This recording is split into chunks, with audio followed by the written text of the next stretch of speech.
눈부신 섬광이 하늘을 찢고 커다란 버섯구름이 만들어지는 순간 생각할 시간은 없습니다. 그 빛은 번개보다 빠르고 태양보다 가깝습니다. 귀에 도달하기도 전에 세상은 이미 결론을 내렸죠. 당신이 서 있는 바로 그 자리에서 말입니다. 만약 100킬로톤급 핵무기가 도심 상공에서 폭발했다면 어떨까요?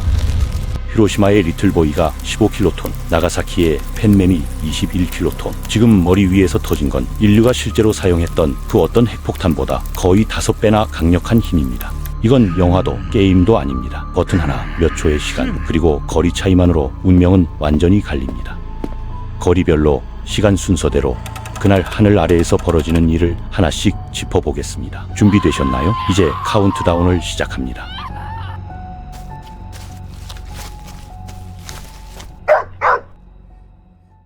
폭심지, 그러니까 폭발 지점 바로 아래에 서 있다면 당신은 사건을 목격하는 게 아니라 사건 그 자체가 되는 거죠. 공중 폭발로 터진 핵무기는 초고온 플라스마 화구를 만들어내는데 이 화구 내부 온도가 대략 1억 도를 넘어갑니다. 태양 중심부 온도가 1500만 도 정도니까 태양보다 6배 이상 뜨거운 거거든요.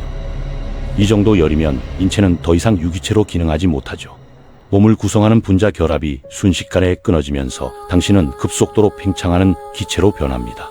체중의 60%를 차지하는 물은 과열진기가 되어 날아가 버리고 칼슘이 풍부한 뼈와 피부, 장기들은 열에 의해 벗겨지면서 기껏해야 검게 그을린 그림자만 남기죠. 대부분은 흔적조차 남지 않습니다. 폭심지에 있던 사람은 그냥 타 죽는 게 아니라 기본 원소로 분해되는 겁니다. 말 그대로 증발하는 거죠.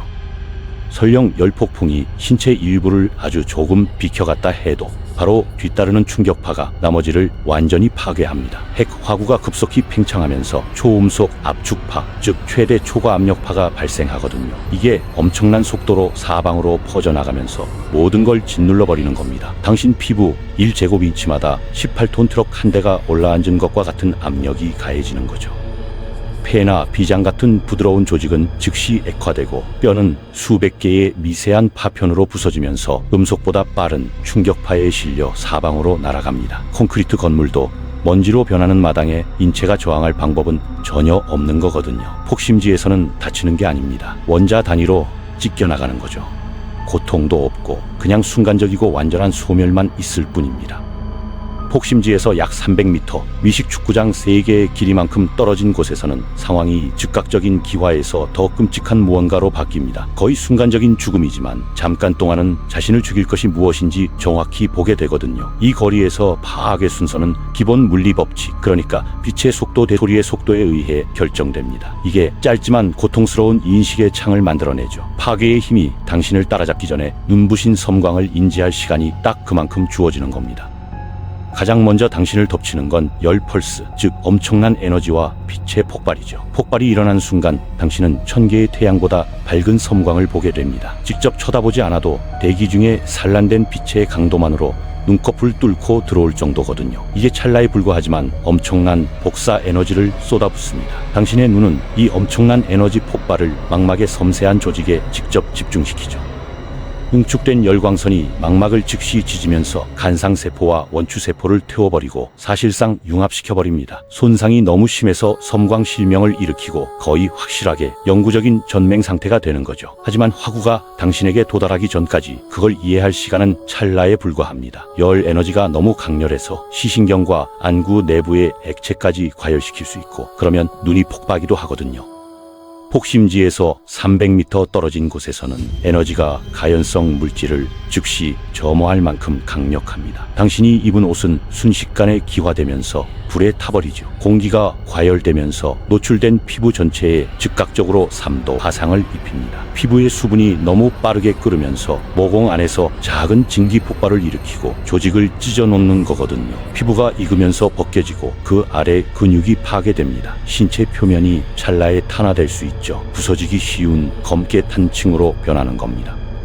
그런 다음 최대 초과 압력파가 초음 속으로 도착합니다. 그 힘은 수톤이 당신을 짓누르는 것과 맞먹죠. 대기와 신체 내부 사이의 극심한 압력 차이가 공기로 채워진 모든 장기에 치명적 손상을 일으킵니다. 고막은 분쇄되고 폐의 공기주머니는 찢어지면서 대규모 내부 출혈과 질식사로 이어지죠. 두개골이 산산조각 나고 흉강이 무너지며 내부 장기는 알아볼 수 없는 으깬 덩어리로 변합니다. 그리고 이 모든 게 1초 안에 끝나는 겁니다.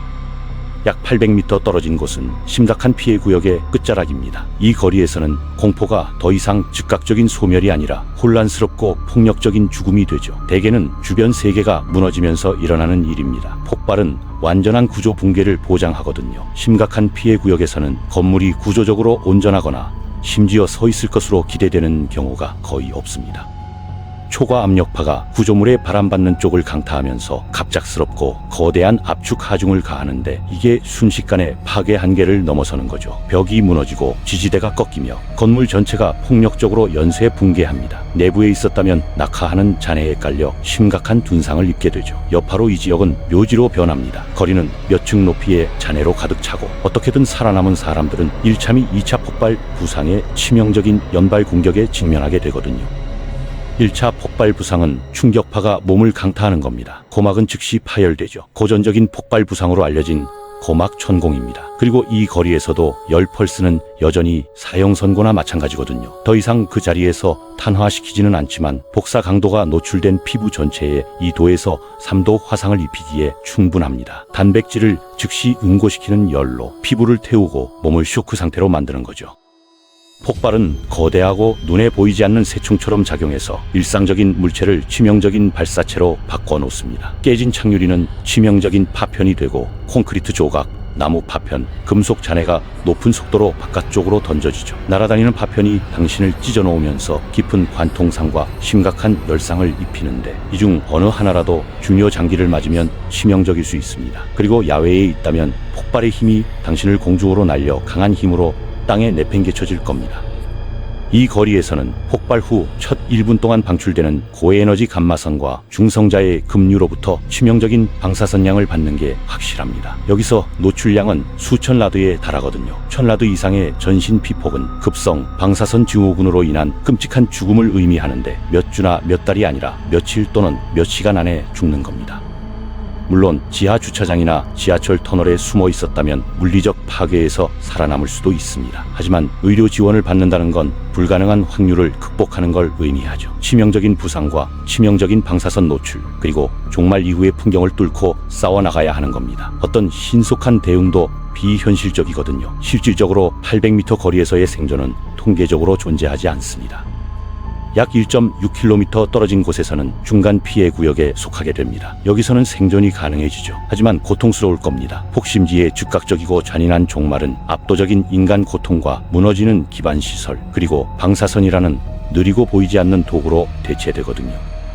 충격파는 아직 도착하지 않았지만 열 펄스는 여전히 빛의 속도로 이동합니다. 열 강도는 직접 시선 노출을 통해 광범위하고 끔찍한 화상을 입히기에 충분하죠. 복사 에너지량이 3도 화상을 일으킬 만큼 충분합니다. 이건 전체 표피와 아래 피하지방 및 근육의 파괴를 의미하거든요. 화상이 신경 말단을 파괴해서 검게 변하거나 탄 조직 부위가 불쾌하게도 무감각해집니다. 이런 대규모 열 부상은 즉각적인 화상 쇼크를 유발해서 체액 손실과 위험한 전해질 불균형을 일으키죠.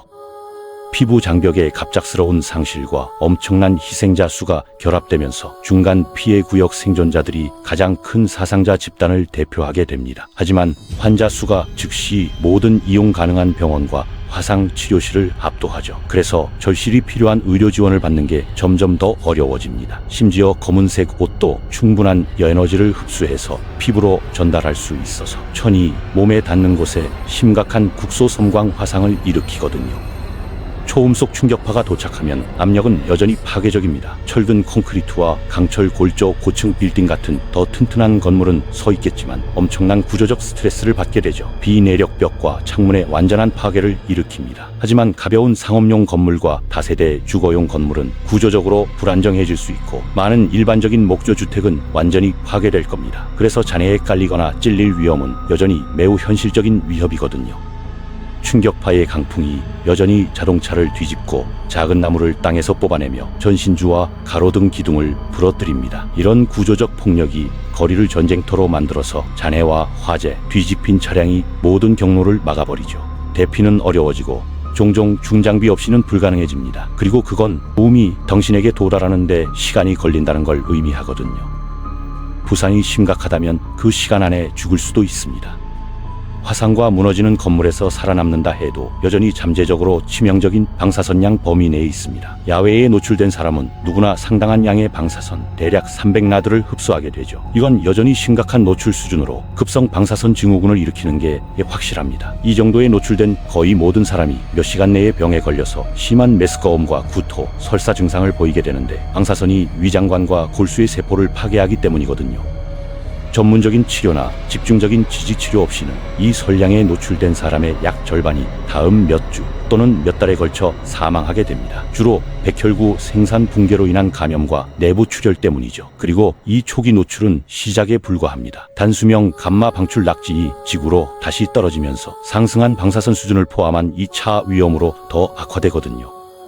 압도적인 파괴는 즉각적이고 광범위한 기반시설 붕괴를 보장합니다. 중간 피해 구역 전체에서 물, 가스, 전기, 통신선의 파손이 예상되죠. 파열된 가스관은 맹렬한 화재를 일으켜서 손상되고 잔해로 가득 찬 구조물을 통해 확산됩니다. 보호 구조물 안에 있어서 충격파와 방사선에서 살아남았다 해도 여전히 산채로 타 죽을 수 있는 거거든요.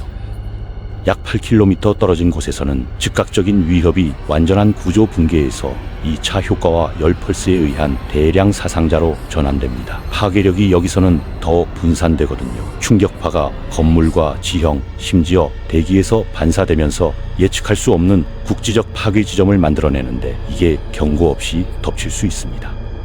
당신에게 가장 먼저 가장 빠르게 도달하는 효과는 폭발로 인한 압도적인 빛입니다. 8km 떨어진 곳에서도 밝은 섬관이 야외에 있는 사람에게 일시적인 실명을 일으킬 수 있죠. 빛이 너무 강렬해서 망막 광수용체의 광감수성 화학물질을 순간적으로 포백시킵니다. 시스템을 일시적으로 과부하시켜서 시야를 완전히 날려버릴 만큼 크거든요.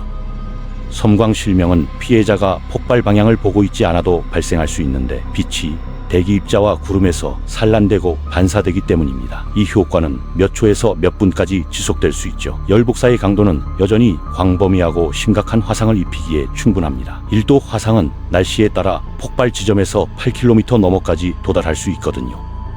2도 화상이 이 거리에서 주요 위험인데 극심한 고통과 심한 물집을 일으키며 광범위한 의료 치료를 필요로 합니다. 폭발 순간에 야외에서 폭발을 향하고 있었고 즉시 대피처를 찾지 않았다면 이 거리에서도 여전히 심각한 화상을 입을 수 있는 거죠. 느린 충격파가 마침내 도착하면 최대 초과 압력이 상당히 낮아집니다. 주요 인체 위협은 더 이상 압세력이 아니라 날아다니는 잔해로 인한 2차 부상이죠. 폭발은 광범위하고 위험한 피해를 만들 만큼 충분한 힘을 가지고 있습니다. 초기 폭발과 열 펄스에서 살아남았다면 신체에 대한 장기적 영향은 방사성 낙진과 방사선병 발병이 지배하게 됩니다. 초기 폭발이나 낙진으로 인해 높지만 즉시 치명적이는 않은 방사선량을 흡수한 사람들에게는 조혈 증후군이 발생할 수 있거든요. 방사선은 골수에 빠르게 분열하는 세포를 표적으로 삼아서 혈구 생산 붕괴를 일으킵니다. 백혈구가 없으면 생존자들은 감염에 엄청나게 취약해지고 혈소판이 없으면 대규모의 통제 불가능한 출혈을 겪게 되죠. 노출 후 몇 주 뒤에 사망하는 경우가 많은데 일반적으로 전신 간염이나 실혈 때문입니다. 노출 후 수십 년이 지나면 가장 교활한 장기 영향이 초기 DNA 손상으로 인한 암과 만성 질환으로 나타납니다. 가장 악명 높은 효과는 갑상선암의 대규모 급진이죠. 갑상선을 넘어서 고에너지 입자가 몸 전체의 DNA를 손상시켜서 통제되지 않는 세포 분열을 유발하는 돌연변이를 일으키고 광범위한 암으로 이어집니다. 연구에 따르면 노출 후 불과 2년에서 5년 사이에 백혈병이 크게 증가하기 시작하고 이어서 폐암, 유방암, 대장암 같은 고형암 발생률이 증가하는 게 확인됐거든요. 이런 것들이 50년 이상 생존자들을 괴롭힐 수 있습니다. 유전적 돌연변이와 선천적 결함이 다음 세대로 전달될 가능성도 실제로 존재하죠. 암을 넘어서 방사선은 노화 과정을 가속화하고 신체의 다른 만성질환을 일으킵니다. 림프계 손상은 면역체계 억제로 이어져서 평생 재발하는 감염과 만성 염증성 질환에 취약하게 만들거든요. 원폭 생존자에 대한 최근 연구는 치명적이지 않은 방사선량조차도 수십 년 후 심혈관 질환, 뇌졸중, 만성 신장 질환의 위험을 극적으로 증가시킬 수 있다는 걸 보여줍니다. 방사선이 혈관에 오래 지속되는 염증과 흉터를 유발해서 정상적인 노화를 훨씬 넘어서 동맥의 경화와 협착을 가속화하는 거죠. 결국 생존은 결말이 아닙니다. 그건 엔딩 크레딧이 아니라 전혀 다른 장의 시작이죠. 방사선은 몸을 한번 파괴하고 사라지지 않습니다. 보이지 않는 상처로 남아 세포 하나하나에 시간을 심어둡니다. 오늘은 멀쩡해 보여도 수십 년 뒤 심장과 혈관, 신장과 면역계에서 그날의 대가가 천천히 청구되기 시작하죠. 당신은 살아남았을지 모릅니다. 하지만 그 순간부터 몸은 인간의 생물학이 결코 견디도록 설계되지 않은 싸움을 평생 동안 이어가야 합니다. 핵폭발은 몇 초면 끝납니다. 그러나 그 여파는 당신의 남은 모든 시간 속에서 계속됩니다.